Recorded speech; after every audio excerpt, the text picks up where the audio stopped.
Welcome to Section 420, Talkin Yankees, the podcast. Well, the news is as grim as we thought it could be. Unfortunately, it looks like Gerrit Cole will be out for the 2025 season after getting a second opinion with a famed doctor in Los Angeles. Cole deciding to go for the Tommy John surgery, which they'll take him out for the 2025 season. So no sugarcoating. This sucks. So again, to get into the reaction to that, and do I think the Yankees can survive for the regular season and have a type of championship run? Get into the whole thing. Before we get started, make sure you subscribe to this podcast. Section 420 Talkin Yankees, the podcast, wherever you listen to this podcast, subscribe now. And also go over to the YouTube channel, kick it over there as well.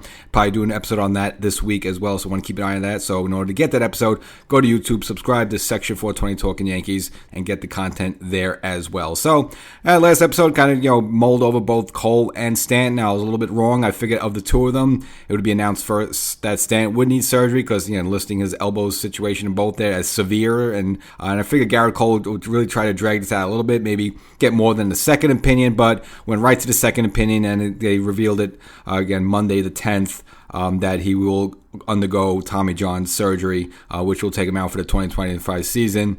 Kind of shocking to me. Again, I just thought it'd be a situation almost like last year where they need to massage it a little bit or shut him down for a while. Again, this seemed like it would be a Tommy John situation, but again, I guess that will be the case there. So the Yankees going to have to find a way to get their 28th championship without Gerrit Cole. Again, pretty stunning news for him. Obviously takes him out for 2025. We don't know exactly will he be back for spring training 26. Will it be the middle of the season? I guess that'll be. I'm going to assume also he's going to miss probably a good handful of the beginning of 2026 as well. So quite devastating for the Yankees. Now, is this something they could survive and ride with for a while? Yes. I did mention this in the last episode. Just go back to 1 year. They started the season off without Cole. They really didn't get Cole until maybe late June. And that's the point of the season when the Yankees were rocking and rolling. Everything was gravy with them. Even with Aaron Judge struggling that first month of April, overall the Yankees were doing quite well. So they can live without him during the regular season. Obviously, yes, the wins, here's a guy who could get you anywhere from 17 to 20 wins a season. So, it's kind of hard to make up there, and just the way he is and just the whole makeup. And, of course, pitching those big postseason games when you kind of want your best arm possible out there. So it hurts more in the postseason. Again, but in terms of the regular season, it's not as devastating. Let's just say if you lost Aaron Judge, it's an MVP type caliber player where if he's out, it's hard to make up for Judge's productions. Now, no one could actually make up Cole's production shot for shot. But again, you can get some good quality starters in there, and get good quality starts and still get wins there. So, and he's a player that plays, once every 5 or 6 games. It's different from someone like Aaron Judge, who you're counting on every day there. So, yes, it's devastating, it's terrible, but it's not like where the season's gone. Now, let's just say something happened to Aaron Judge, where Judge was gone for the entire season. Then I would say throw 2025 in the trash can. Don't exactly have to do it with, missing Gerrit Cole as big as he is, as important he is for the Yankees. Because, again, he just plays once every 5 games or once every 6 games, just depending on the schedule and the rotation there. So the Yankees can still patchwork it along there, which they did last season, and just hope by the trade deadline maybe someone becomes available, get a big-name pitcher in there, or may not be as good as Gerrit Cole there, but maybe, a shade under, a 1, instead of getting a 1, maybe get a 1A or a 1B, who could still let you compete and, possibly make a championship. And look, you can make the case here that since Cole's been here, been great for the Yankees, of course, regular season, postseason, some good days, some bad days, but, it's not like he's been El Duque or Andy Pettitte or David Wells, like, getting championships for the Yankees and pitching big games and shutouts and winning World Series. I mean, the Yankees have been losing with him so far, so they could go 2 directions. They could continue to lose without him as well. So the fact that he's been responsible for Yankees' success and Yankee championships, and now that he's gone, the Yankees can't win. I mean, they've been not winning with him, so you can both not win with him again or actually win without him. So again, it's terrible. It's not good, but I just don't think it. This means that the season's completely gone. I think the Yankees can hold down the fort a little for a while there, and then just retroactive. Just look at the move Cashman made, signing Max Fried. I mean, holy smokes, how big is that move right now? Imagine if you went to the season without Max Fried, and instead your rotation looks at you pretty much have to look at Rondon now as your ace. Just the importance now how Max Fried at the time of the signing almost seemed like an embarrassment of luxury and stuff like that, and a kind of an extra thing that you really didn't need. But now you see how important that is now. Now is the fact that Cole is going to be gone.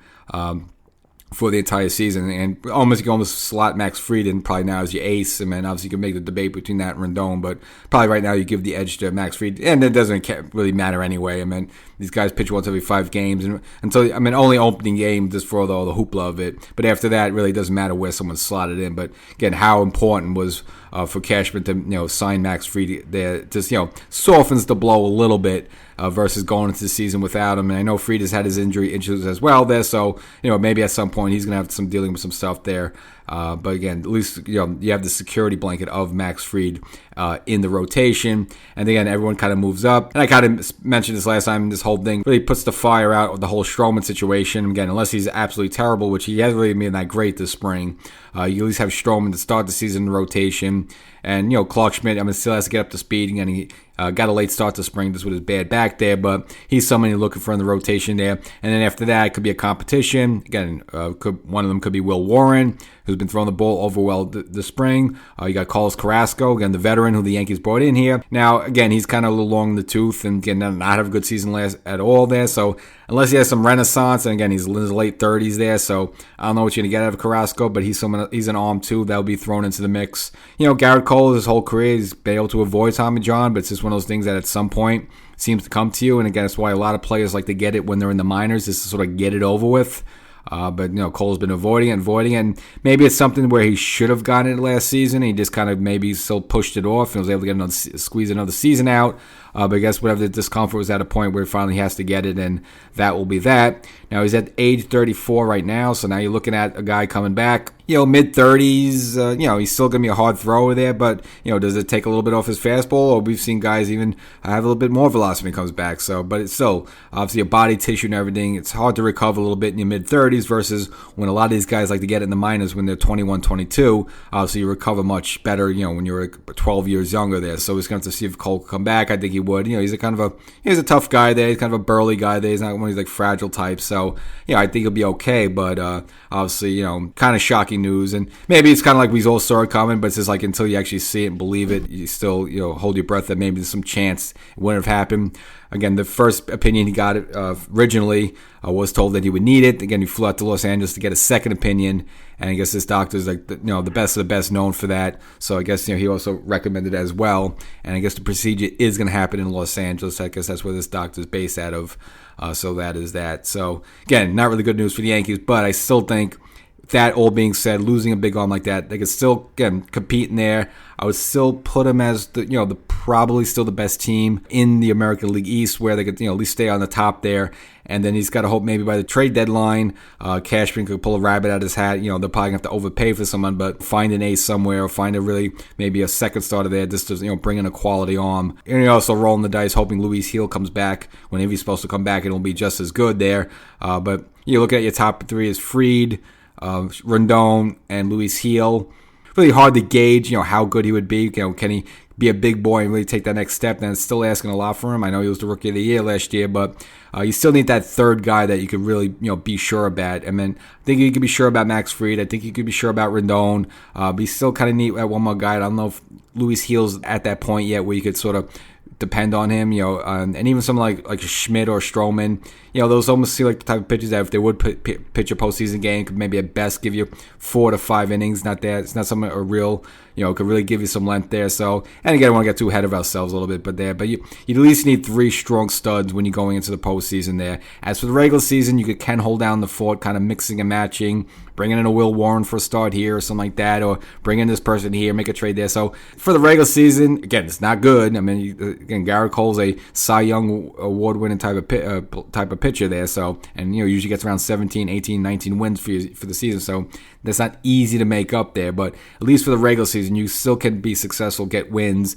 compete there. It's just when you come down to the postseason, when it's mano versus another guy who's pumping 98 miles per hour and striking out 10 guys a game, that's where you need Gerrit Cole. You need someone to compete with them. So that's where it's going to hurt the Yankees if they get themselves in position. But you have a whole season ahead where things could happen. Someone could advance. I don't know. Maybe it's Clark Schmidt. Things click in. He's just unbelievable. I wouldn't hold my breath on that, but crazy things can happen. Or once you get to the trade deadline, Cashman can potentially make a move. Maybe you have to overpay. Maybe you have to give up a chip you don't want to, but you still could get somebody out who floating out there, like, kind of when Dylan Cease was floating around there last season. I mean, there's always someone floating around that you could get there and instantly improve your rotation there. So, again, as long as the other cogs of the Yankees, hold up their end, as well as, obviously you're probably not going to have Stanton as well, but, as long as Judge is Judge and the other guys do their things, like, Goldschmidt and Bellinger, Volpe taking the next step, Jazz, Jason Dominguez. Again, in terms of offense, I think even without Stan, the Yankees would be okay. And again, still be a good team, but again, this is a big blow, losing Gerrit Cole. So that's the situation with Cole. We'll see. Maybe what's around the corner with Stan. I think the prognosis or something may not be as great. Unfortunately, he might have to go under the knife as well there, so we'll just have to wait and see. But, we'll find out soon enough. Catch you next time.